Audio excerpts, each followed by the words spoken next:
बहुत समय पहले दूर पहाड़ों के पार एक छोटा सा गांव था, एलोरा गांव।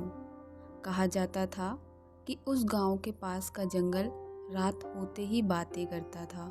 पेड़ आपस में कुछ फुसफुसाते थे, जैसे कोई पुराना रहस्य छिपा हो, लेकिन कोई उन बातों को सुन नहीं पाता था, सिवाय एक लड़की के, लीना के। हर शाम लीना अपनी छोटी सी लालटेन लेकर जंगल के किनारे जाती थी।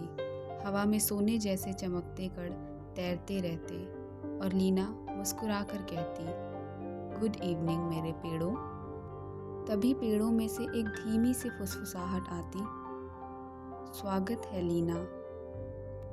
एक दिन जब लीना हमेशा की तरह वहां पहुंची तो जंगल में सन्नाटा था, ना कोई हवा, ना कोई आवाज। उसने पुकारा, तुम सब कहाँ हो?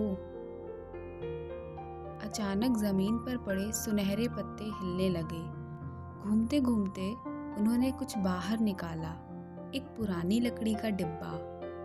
उस पर लिखा था, इसे तब तक मत खोलो जब तक चांद नीला ना हो जाए। लीना ने आसमान की ओर देखा। चांद तो सफेद था, पर उसके मन की जिज्ञासा बढ़ गई। उसने धीरे से डिब्बा खोला और उसमें से एक चमकदार तितली उड़ निकली। तितली उसके चारों ओर मंडराई और हवा में एक मधुर सी आवाज गूंजी, तुमने सन्नाटा तोड़ दिया है, अब मेरे साथ चलो।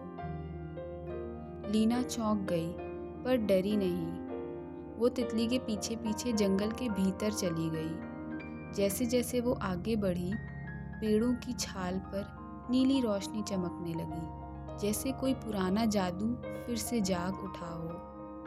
थोड़ी देर बाद लीना एक क्रिस्टल जैसी झील के पास पहुंची। पानी इतना साफ था कि उसमें आसमान दिख रहा था। तितली झील के ऊपर मंडराई और बोली, इस पानी को छू लो और सच्चाई देखो।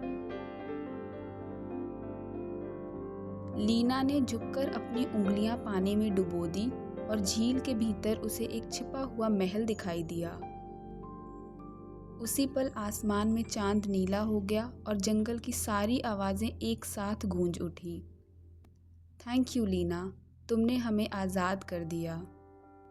तितली मुस्कुराई और बोली, यह जंगल शापित था और तुम्हारे साहस ने इसे मुक्त कर दिया। धीरे धीरे सब कुछ शांत हो गया। पेड़ अब फुसफुसाते नहीं थे, वे गीत गाने लगे। हवा में एक मधुर लय गूंजने लगी, जैसे खुशी का संगीत। अब हर रात लीना उसी जगह जाती थी जहाँ कभी सन्नाटा था, वहीं अब जादू और संगीत बिखरा रहता है। कभी कभी जिज्ञासा ही वो दरवाज़ा खोल देती है जिसके पीछे जादू छिपा होता है। फुसफुसाता जंगल अब कहानी नहीं, याद है उस लड़की की जिसने सन्नाटे को आवाज़ दी।